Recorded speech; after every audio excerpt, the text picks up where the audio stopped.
Where do you end and your best friend begin?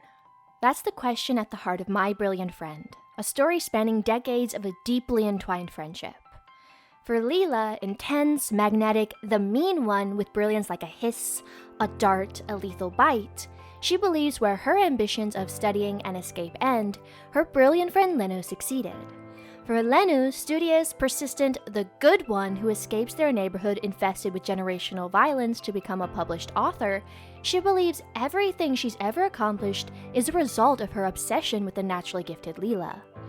They're rarely equals, a blazing sun and a reflective moon, one who wanted to become, the other dissolve into a world where survival comes ahead of love, where one's success must be the other's failure, and where brilliance becomes something others value only when it serves them, then resent when you try to use it for yourself. Theirs is a story about friends who loved each other, existed for each other, a friendship where love and cruelty lived in the same breath.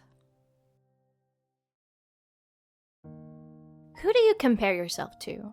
Is it a friend, a parent, a perfect celebrity on a screen?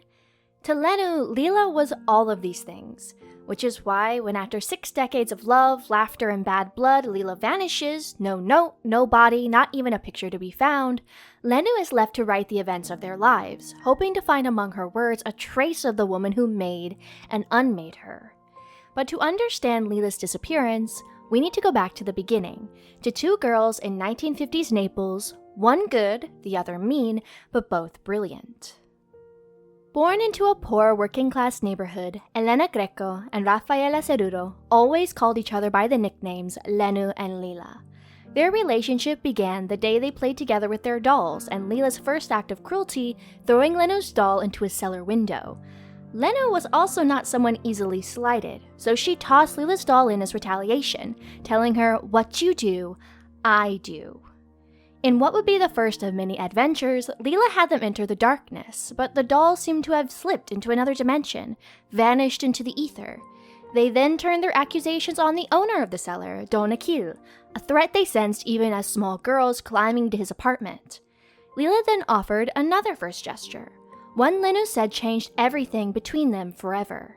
She gave Lenu her hand. If you've ever had a friend who made you feel braver just by being there, you know how much these little gestures mean. You also know how hard it is to ever let go of them. This event was also unique because Elena Ferrante presents their world as a place where physical aggression is the primary way to resolve conflict, to defend honor, to say, "I'm not just surviving, I'm thriving, and you should be begging to lie at my feet."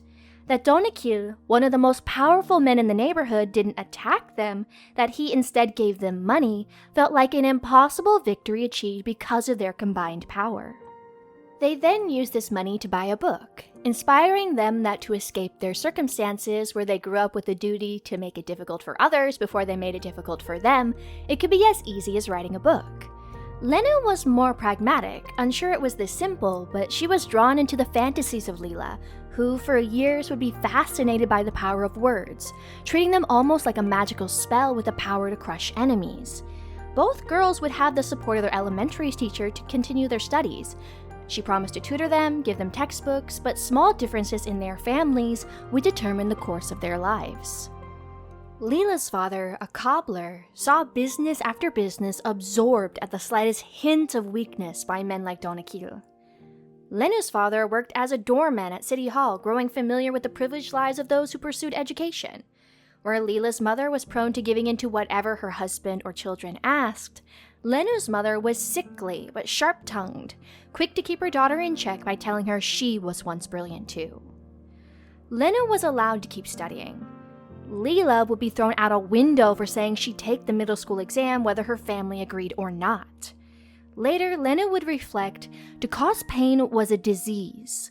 As a child, I imagined tiny, almost invisible animals that arrived in the neighborhood at night, making our mothers, our grandmothers, as angry as starving dogs. Women in the neighborhood weren't the people brawling in the streets. They manipulated through suggestion and rumor. The ones forced to endure violence without any means of escape because violence was not a choice. Therefore, it couldn't be bad enough to leave. If you've grown up somewhere where the rules felt stacked against you, but everyone else acted like they were normal, you understand this. You learn not to question what you can't change, because pain is transmitted not just through direct abuse, but through what children observe, what they learn is right, and what they come to believe is necessary for survival.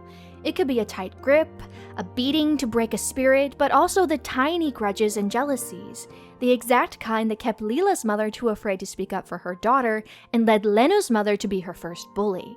Because if violence is the currency of survival, then brilliance becomes a threat unless it's controlled. This is why Lenu is labeled the good one. She's assigned the role of a smart, obedient daughter holding her thoughts inside to maintain a facade of trustworthiness and respect. The entire neighborhood expects her to make them proud, but never misses a chance to punish her for a hint of thinking she's too good for them. Meanwhile, Lila, the mean one, is pursued by men who claim to love her, but want to possess her potential for themselves.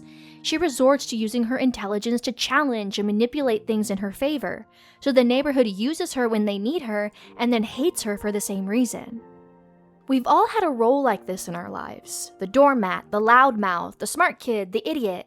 Once people decide who you are, to insist you are anything less or more feels like defying the very laws of the universe. Lenu and Lila's friendship solidified through this dynamic, but Lila's cruel actions often came out unintentionally, causing Lenu not to recognize them until years later. During one such event in their childhood, Lila convinced Lenu to skip school and walk to the ocean, an act in hindsight that was clearly sabotage.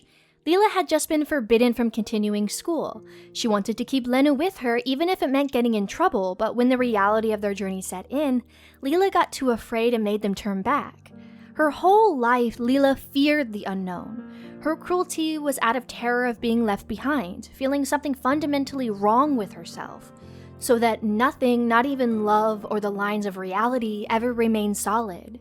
And Lenu, the successful one, spent her entire life trying to keep up, not just in intelligence, but in appearance, sexuality, searching out as many experiences as possible beyond the neighborhood to meet the expectations they've all, Lila included, set for her. The girls are enmeshed, a relationship where boundaries become so blurred that neither person can function independently, where one sense of self is so tangled with the others that they can't tell where one ends and the other begins. And as we follow their story, our own emotions become entangled with theirs. For Lila, we envy her power to be as loved as she is hated, but we also relate to the feeling of never being able to escape the place we come from, growing weary of the negative circumstances that seem to just keep piling up and wanting nothing more than to disappear into absolute peace. For Lenu, we relate to her always thinking she has to do the good thing to be loved, of not being the first choice, of being unsatisfied though she's made all the right choices. We're also annoyed by her ungratefulness, the way she judgmentally moves through the world with seemingly few bad things happening to her. Both do grow up to be successful in their own way, but remain trapped, because labels like good or mean as children can follow us into adulthood, shaping not just how others see us, but how we see ourselves. What a fuss for a name. It's only a ribbon tied around a sack randomly filled with blood, flesh, words, shit, and petty thoughts. Lila said that much later in life, but she didn't mean it. Not really.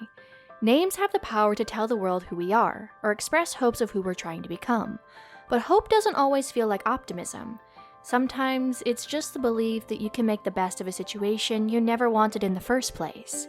That's why Lila married at 16, certain for a moment a name could save her. Stefano Carracci was the son of Don Achille, the troll of their childhood murdered over one feud or another. He showered Lila with affection, gifts, but most importantly, he claimed to want what she wanted, to leave violence behind. Lila hoped she could use his money and status to fight the Solara brothers, who pursued her relentlessly, who wanted to possess her brilliance and prove that no one in the neighborhood escaped their control. But hope, especially the unlikely kind, has a way of crumbling under the weight of reality. Stefano wasn't different from the Solaras. He invited them to their wedding. He gave them shoes Lila had designed as one of her first attempts to escape poverty the right way. The brothers wanted Lila to understand behind everything in the neighborhood, she would always find them. By their honeymoon, Lila had already fallen out of love with Stefano. Then Stefano, as if possessed by the ghost of his father, beat her. Lila ignored him, antagonized him, trying to retain some crumb of control. So when her marriage failed, she lived as Signora Caracci, using what power the name gave her to pull others out of the Solara's clutches. But the more she tried, the clearer it became that the name only transferred permission from her father to her husband to control her. For Lenu, 3 events reflect the power of a name, these being Nino, Ischia, and the Blue Fairy. The first occurred during high school, when Lenu reunited with Nino, a boy she saw as the first person to choose her over Lila when he'd proposed to her as a child. He moved away from the neighborhood and was respected by teachers, another person who represented Lenu's favorite verb, to become. For like Lila, Nino was the kind of person Lenu wanted to see in the mirror. She'd hit that point in puberty where you look at yourself, seeing a body you didn't ask for, something you're not sure anyone will love. Her worth had gone from the pride of the neighborhood to the girl in class who can't keep up. That is, until she found Lila studying in secret. All this time, while Lenu was burdened by the neighborhood's support, Lila had been teaching herself to pull out deep, passionate observations. So long as Lila participated in their silent competition, Lenu would keep up. She lived for praise from Lila and Nino. However, Nino had a girlfriend, the daughter of their wealthy teacher who showed Lenu much attention and encouragement. And this Lenu, the one still too good, feared alienating herself from who their teacher might help her become. She would deny any interest in Nino, pursuing easy relationships with those who praised her body or thought themselves unworthy of her intelligence.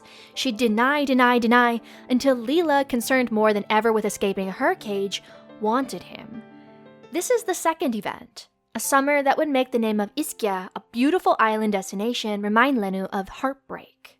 What Lenu wouldn't know until his and Lila's affair was that Nino had a twisted, greedy view of love. As a child, he thought he, Lenu, and her friend could live happily together, an idea from his father who Nino claimed to hate for how he loved to be loved and didn't hesitate to hurt others to fulfill this desire. If you've ever had a friend take the one thing you wanted most, perhaps the thing you didn't even allow yourself to admit how much you wanted it, it's easy to understand Lenu's resentment. As you get older, you also see Lila's side. She asked Lenu if she liked him multiple times. You could argue a close friend should know even if you don't say anything. And certainly we get the feeling throughout the relationship that Lila and Lenu understand each other better than they understand themselves. But growing up with the drive to survive at all costs, Lila pursued Nino because he seemed to hold hope for escape from abuse and fortify her individuality. This was also one of Lila's most cruel actions towards Lenu, furthering their twisted relationship where a win for one had to be the loss of the other. The whole ordeal with Lila and Nino drove Lenu, wanting nothing more than to keep up with him, to lose her virginity in a way she would be repulsed by for decades later. To scorn the good image Lila had begun to manipulate, to hurt Nino, she gave in to his womanizing father. Like the event with the dolls, Lenu strove to remind Lila, if only in her heart, what you do, I do. Soon, Lenu grew distant from Lila and Nino, throwing herself into studying with a desperation to create a new name for herself. She earned a scholarship to one of Italy's best universities, and before she left, she saw them one last time.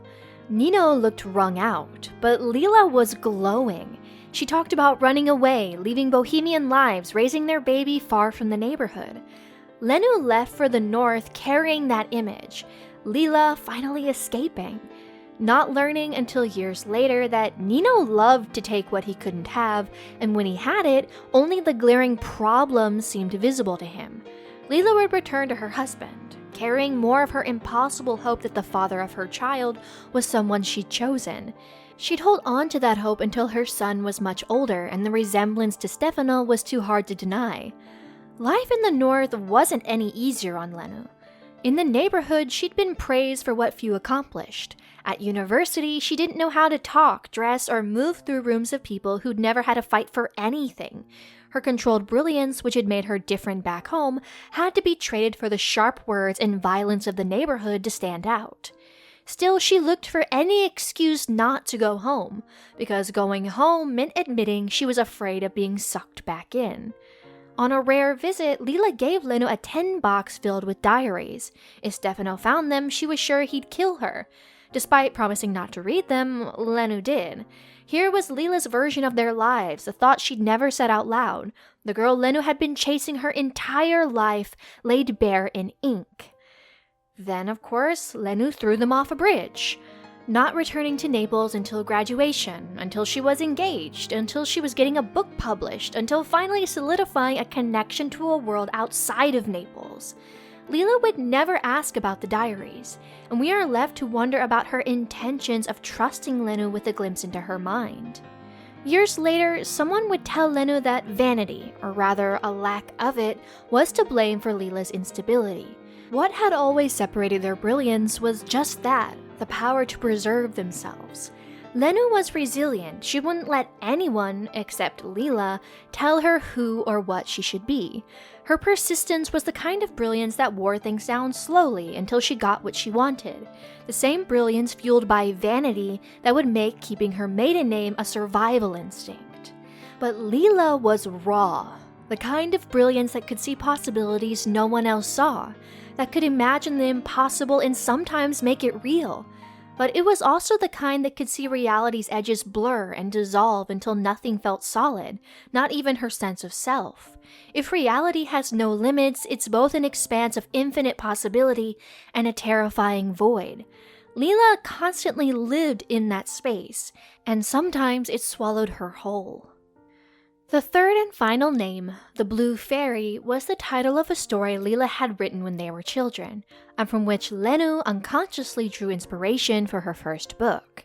Before Lenu had even married, Lila had already left her husband again, this time with the help of a friend, Enzo, who loved her, who was content to give her the peace she sought, and worked with her to build a life the right way.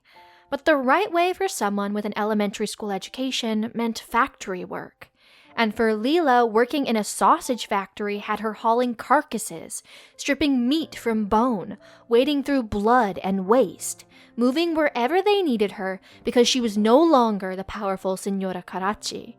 Lenu had planned to show off proof she'd finally escaped, but when she saw Lila, exhausted and diminished, the triumph curdled into something else.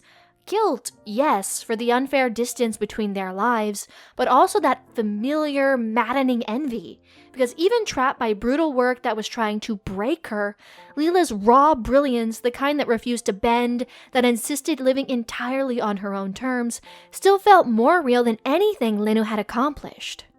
Still, Lila was happy to praise Lenu's success. This praise allowed Lenu to admit the book had been inspired by Lila's The Blue Fairy, while omitting the influence of the diaries Lenu had secretly read and even by her own virginity lost out of spite. It was surely a mix of both girls. Lenu gave her the original Blue Fairy, tried to show her that though Lila hadn't continued studying, their teacher hadn't forgotten her brilliance. But Lila, as she often did, pretended not to remember her past hopes. She could not live to dream or reality might collapse around her. So Lila burned it. This was a story from the time when they'd imagined a life beyond the neighborhood. Burning it reaffirmed Lenu's belief in being second best, as Lila discarded the very foundation of their bond. Frightened by the ferocity of Lila's actions, Lenu also admired it, perceiving the same violent, uncompromising impulse within herself that she struggled to act on because of being the good one. On the bridge, Lenu had hoped to discard her past with Lila's diaries. Now, with the loss of the Blue Fairy, their lives went in completely different directions. Lenu would lose her spark of creativity, the light she'd share with Lila on how to gain an identity separate from the neighborhood. And Lila would find an escape from her Signora Carracci persona only returned her to the girl who saw the world constantly threatening to unravel. Abuse confuses you about right and wrong. It splits that logical part of your mind telling you leaving is the only way to survive, and fills the spaces with a nagging voice that says leaving also makes you a traitor. For Lenu and Lila, it ultimately doesn't matter who is the good or mean one. They both end up punished by the neighborhood. This is what psychologists call a double bind, a situation where you receive contradictory messages, so responding appropriately to one means failing at the other. Much like Lila's marriage to Stefano, Lenu's marriage was nothing more than a means of escape. A soft-spoken intellectual from a wealthy family, Pietro seemed different from the world Lenu came from. He respected her desire for a career, education, hobbies, but wasn't willing to sacrifice his own to help her. By all conventional measures, Lenu was successful. A published author, married into an established family, 2 beautiful children. But this success proved precarious, marked by imposter syndrome and a growing sense that something fundamental was missing. But before marrying, Lenu would visit Lila again. Lila, who had become trapped in a factory to support her family. She'd been subjected to harassment at work that she didn't talk to anyone about except Lenu. This caused Lila to become unglued from reality, a state she'd called dissolving margins, and later described to Lenu that it felt like a visceral blending of the worlds, such as liquid metal in flesh. The factory represented the absolute surrender of herself to the control of others.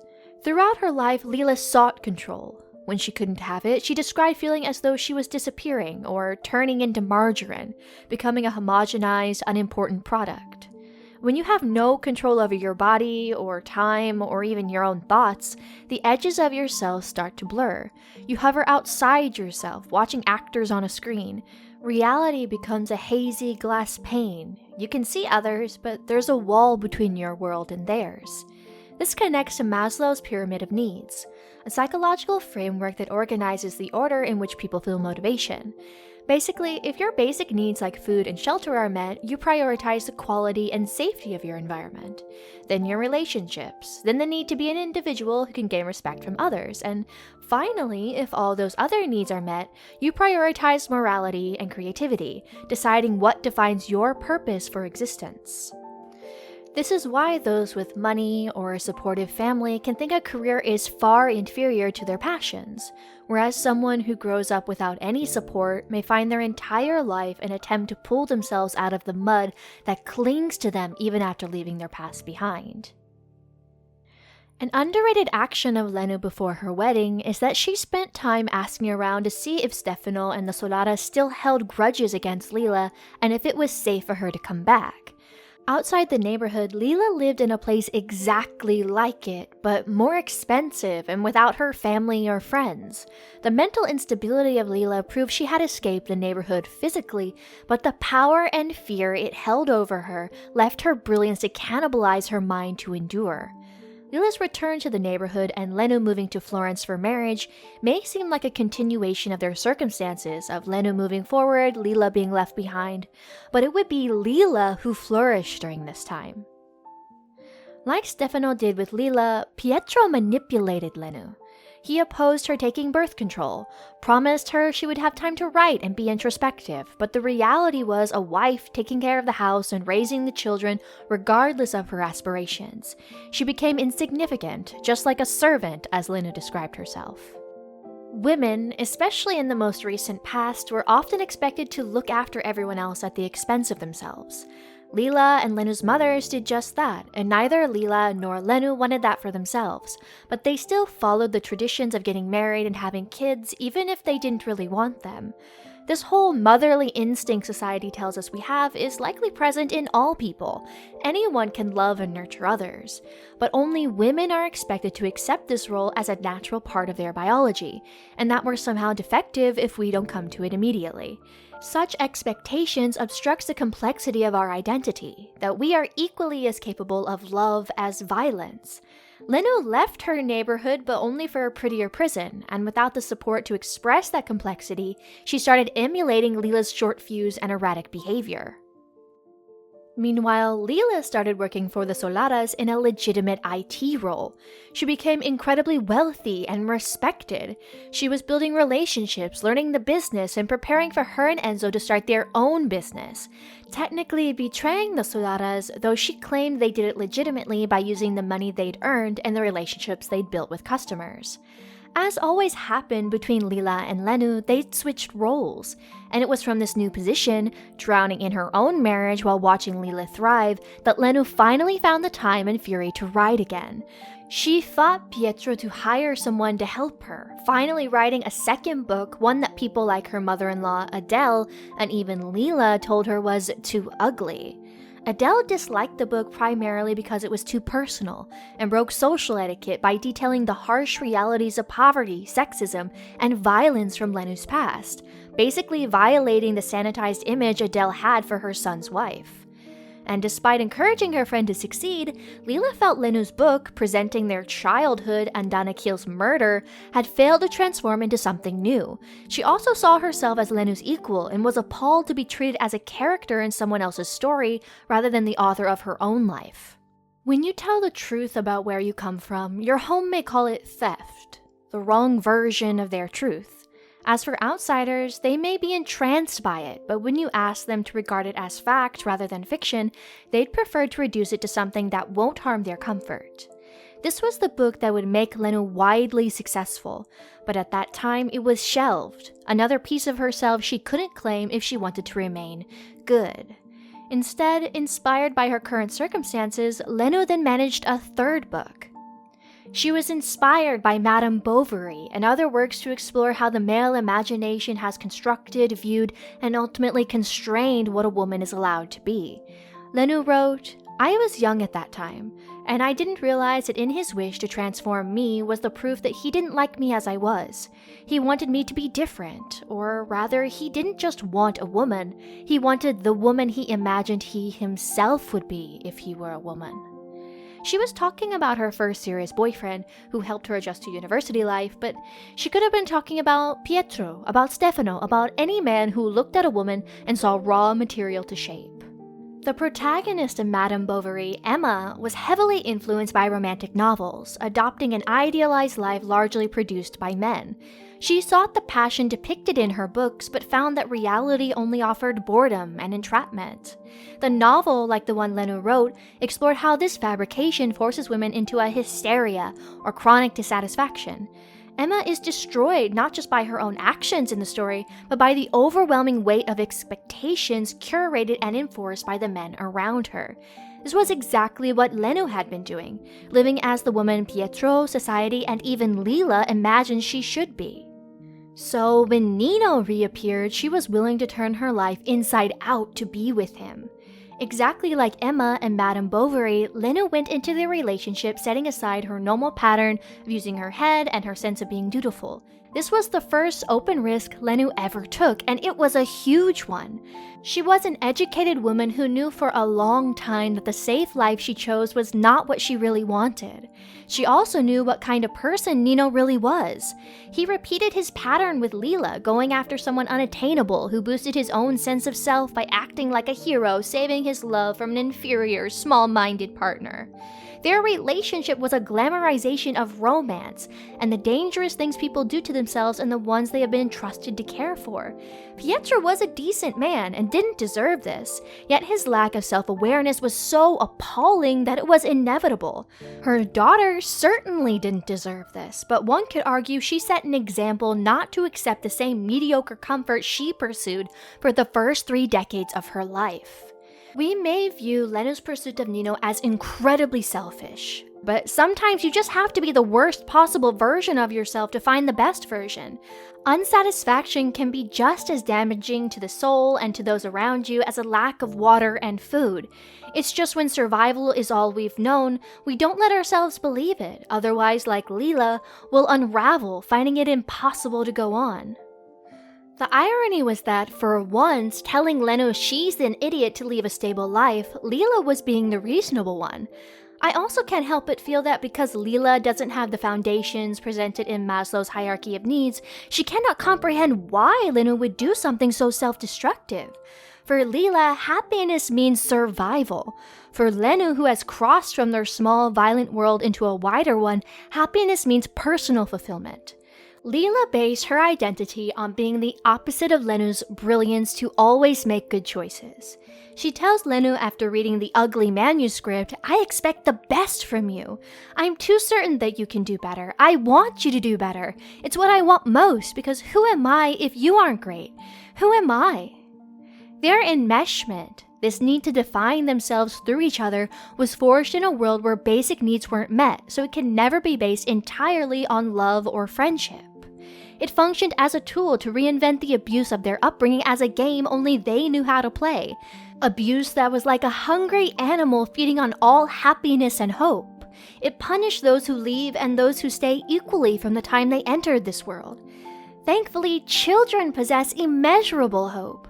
Adults waiting for tomorrow move in a present behind which is yesterday, or the day before yesterday, or at most last week. They don't want to think about the rest, Lenu reflected. Children don't know the meaning of yesterday or even of tomorrow. Everything is this. Now. Children, like Lila before the event that would unravel her forever, have the power to take things for what they are and make them into something new. But many children don't get to keep that power. Parents who were once children themselves who weren't loved or treasured require effort to disrupt the habits that have infected them. To see their children weren't asked to be brought into this world, and they can be lost even when they've grown up because they have no value for their individual merits because they were not raised to have any. A double bind like the transference of pain is like a disease we pass on to lessen our own struggles. We resent our circumstances, but also resent those who press for change. Children, the most vulnerable, moldable, can suffer whether we leave or stay. The question then becomes, what of those who are lost forever? Those who slip into the void, never to be seen again, either by their own choices or by the neglect of those who claim to love them. We all get a little lost sometimes, and sometimes it takes returning to who we once were to find our way. After the breakdown of her marriage and the success of her second book, Lenu returned to Naples with Nino and her daughters. She finally had the life she dreamed of, an apartment overlooking the sea, a man she loved, a career in her own name, but she wasn't fully part of that world anymore. Initially, she tried to stay distant from Lila in the neighborhood, but Lila was close by, and for once, something about their lives lined up. Both were pregnant, building lives they hoped would be different from their mothers. Still, their pregnancies became another silent competition. Lila insisted hers was planned, though she likely knew Lenu's was a surprise. Lenu talked about how pregnancy left her glowing, the image of motherhood, while Lila's body struggled, repulsed by and rejecting the entire thing. When Lila named her daughter Tina after Lenu's doll that started their friendship, she pretended not to remember at first. But then Lenu reminded her how much she'd loved that beautiful doll, and Lila told her, "My daughter is more beautiful." On her own, Lenu's daughter Ima was also beautiful and clever and kind, but beside Tina, her shine was eclipsed. Lenu described her as unhappily compliant. She wanted everything and pretended to want nothing. This, in large part, surrounds the sporadic attention of her father. During Lenu's relationship with Nino, he'd encouraged her to find someone to help with the house and children. He was just too busy. But she tended to give more importance not to what would be helpful to her, but to what he would appreciate. It becomes intoxicating to let life happen to us. Taking the thought out of the struggles is way easier. And Lenu didn't want to admit that the same problems she'd experienced with Pietro were surfacing again. Lenu had written about how men construct women to fit their fantasies. With Nino, she'd become just another piece in his obsession with defining himself through relationships with women. For Lenu, finding out that the man she'd loved since childhood would rather screw the elderly nanny than take care of his baby severed the connection that she'd long drawn between them. She found him repulsive, vapid. Letting him go was easy, whereas letting go of the fear to live entirely on her own was much harder. Without Lila swooping in to help with her daughters and getting Lenu an apartment above her, Lenu might have stayed. It also helped that Lenu finally published the book Adele and Lila had once told her was too ugly. It gained her fame and money, but returning home, she realized she'd bottled the neighborhood and put it into her book. Many hated that she made the violence of their everyday life into a consumable product. They treated her like an outsider or opportunist, or like Lila, who still believed despite everything in what words could do, told Lenu that she could do better. Soon they fell back into their old rhythm, where Lila thought her purpose coexisted with Lenu's, that Lenu had gone away to be her brilliant friend who could come back and save them all, and she told Lenu all her life that true art is to crush evil and transform reality into something better. So with Lila's help, Lenu wrote an article revealing all of the Solara's crimes. Unfortunately, Lenu's publisher soon warned her that there wasn't enough to get the brothers convicted, and so she decided not to publish it for the safety of her family. But Lila, convinced she was overreacting, sent it to a newspaper herself. When the article got hardly any traction, Lila felt humiliated at always having ascribed power to insignificant things like writing and books.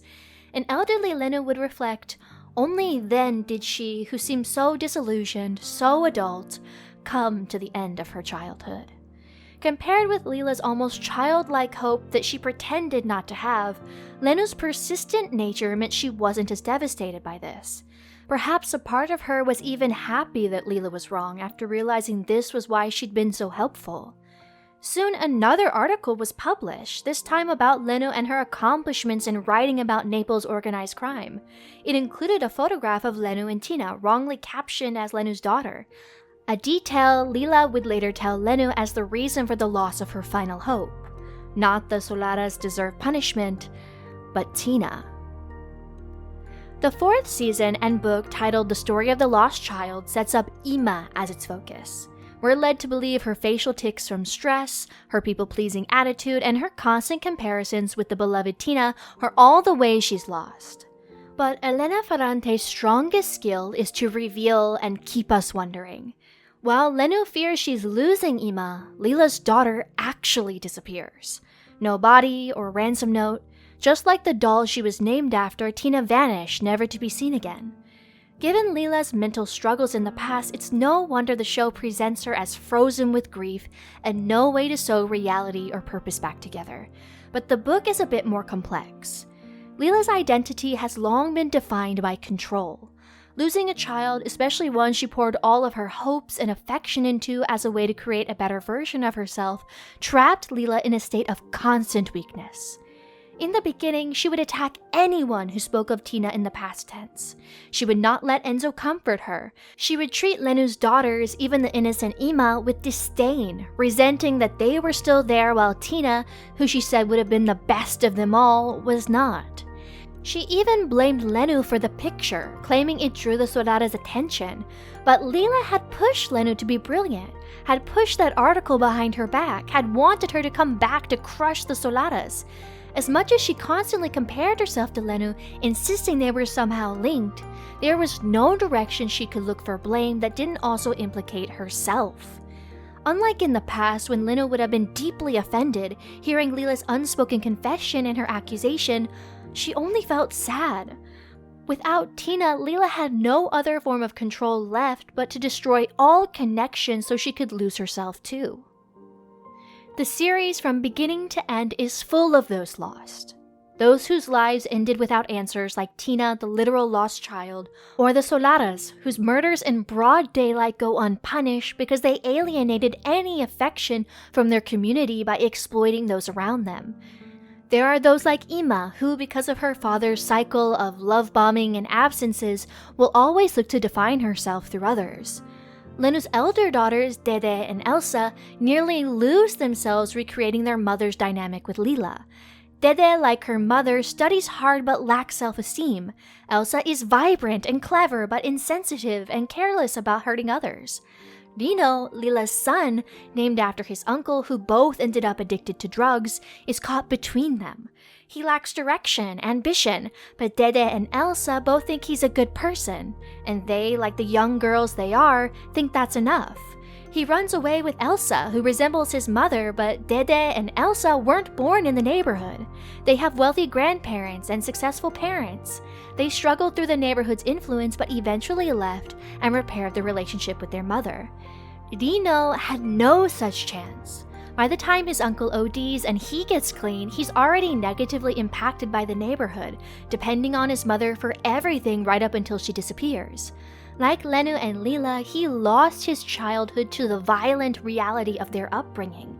The story of lost children will continue so long as not just the neighborhood, but Naples and the world itself, with violence woven into its long history, keeps swallowing up bright children and leaving behind ghosts, be they living or dead.